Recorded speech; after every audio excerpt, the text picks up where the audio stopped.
Hi guys, welcome to my YouTube channel Bal Kishan easy chemistry. बेटा last lecture में हमने chemical reaction and its characteristic के बारे में पढ़ा था। आज हम पढ़ेंगे बेटा केमिकल इक्वेशन के बारे में। ठीक है बेटा, तो केमिकल इक्वेशन की डेफिनेशन है बेटा the method of representing a chemical reaction with the help of symbols and formulae of reactants and products is called chemical equation। किसी भी केमिकल रिएक्शन के अंदर जो रिएक्टेंट्स हैं और जो प्रोडक्ट हैं, अगर हम उनके सिंबल और फॉर्मूले से उनको रिप्रेजेंट करेंगे तो ये रिप्रेजेंटेशन क्या कहलाएगा बेटा? Chemical equation. ठीक है, तो बेटा केमिकल इक्वेशन दो तरह की हो जाती हैं। अगर हम रिएक्टेंट और प्रोडक्ट को वर्ड्स की फॉर्म में रिप्रेजेंट करते हैं तो अब इसको हम कह देंगे वर्ड इक्वेशन। ठीक है, और अगर सिंबल और फॉर्मूले से रिप्रेजेंट करते हैं तब बेटा इसको हम केमिकल इक्वेशन कहेंगे। ठीक है बेटा, तो एग्जाम्पल है बेटा कि when zinc metal reacts with dilute sulfuric acid it gives zinc sulfate and hydrogen gas।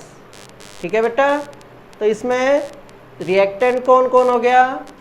Zinc metal हो गई, और second reactant dilute sulphuric acid.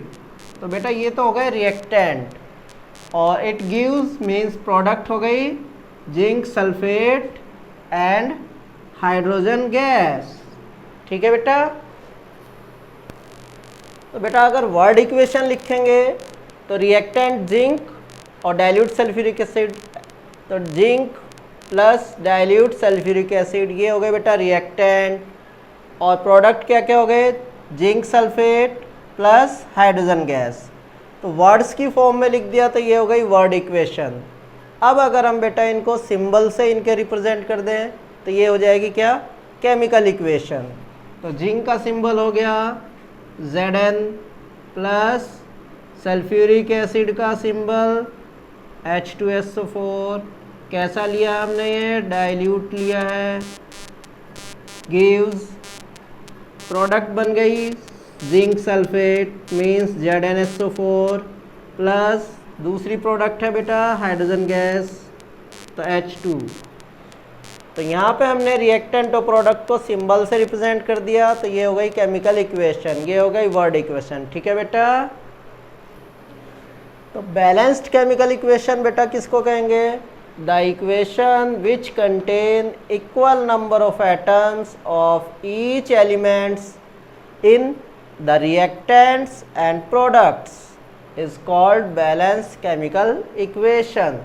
ठीक है बेटा, तो बैलेंस केमिकल इक्वेशन किसको कहेंगे? जहाँ पे रिएक्टेंट और प्रोडक्ट के अंदर जितने भी एलिमेंट्स हैं उनके एटम अगर इक्वल होंगे, सेम होंगे, यानी कि जितने एटम लेफ्ट हैंड साइड में हैं उतने ही एटम अगर राइट हैंड साइड में भी हैं तो इसको हम कहेंगे बैलेंस इक्वेशन। ठीक है बेटा, तो अनबैलेंस इक्वेशन की बात करेंगे बेटा।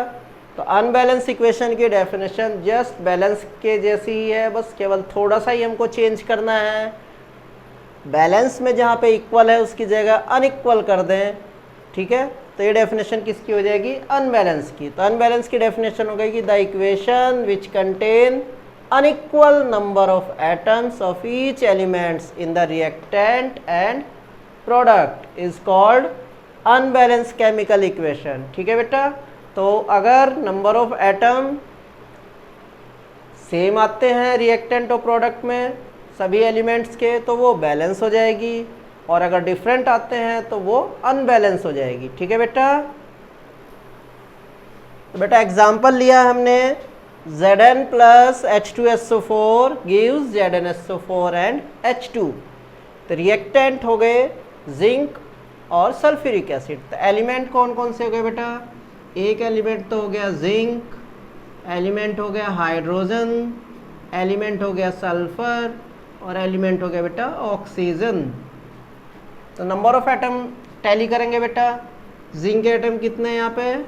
1, हाइड्रोजन के एटम बेटा हैं 2, सल्फर के एटम 1 और ऑक्सीजन के एटम्स हैं बेटा 4। अब राइट हैंड साइड में आ जाए बेटा, तो जिंक के एटम है यहाँ पे 1, सल्फर के एटम है बेटा, सल्फर के भी एटम 1 है, ऑक्सीजन के एटम्स कितने आ गए बेटा 4, हाइड्रोजन के एटम्स कितने आ गए बेटा 2। तो अगर नंबर ऑफ एटम कंपेयर करें तो बेटा जिंक के भी left hand side right hand side में सेम है, हाइड्रोजन के भी सेम है, सल्फर के भी सेम है, ऑक्सीजन के भी सेम है। तो क्योंकि बेटा रिएक्टेंट और प्रोडक्ट के एटम सेम है नंबर ऑफ एटम्स, तो इसलिए एक ऐसी इक्वेशन हो गई, ये हो गई बैलेंस केमिकल इक्वेशन। ठीक है बेटा। सेकेंड एग्जाम्पल है बेटा, सेकेंड एग्जाम्पल में हमने ली reaction nitrogen plus hydrogen gives ammonia, तो N2 plus H2 gives NH3। NH3 क्या होता है बेटा अमोनिया। तो यहाँ पे एलिमेंट कौन कौन है बेटा, एक तो नाइट्रोजन हो गया और एक एलिमेंट हो गया हाइड्रोजन। अब इनके एटम कंपेयर करें तो नाइट्रोजन के एटम लेफ्ट हैंड साइड में हो गए बेटा 2, हाइड्रोजन के एटम कितने हैं बेटा, हाइड्रोजन के भी एटम हैं 2। राइट हैंड साइड में देखें बेटा तो नाइट्रोजन के एटम है यहाँ पे 1 एटम है, हाइड्रोजन के एटम कितने हैं बेटा 3। तो बेटा नाइट्रोजन के भी एटम देखो अनइक्वल हैं, लेफ्ट हैंड साइड में 2 हैं, राइट हैंड साइड में 1। हाइड्रोजन के एटम भी अनइक्वल हैं, लेफ्ट हैंड साइड में एटम है 2 और राइट हैंड साइड में एटम है 3। तो क्योंकि इस रिएक्शन के अंदर रिएक्टेंट्स और प्रोडक्ट में जितने भी एलिमेंट हैं उनके एटम दोनों साइड सेम नहीं है, तो इसलिए ये रिएक्शन कैसी है अनबैलेंस केमिकल इक्वेशन। ठीक है बेटा।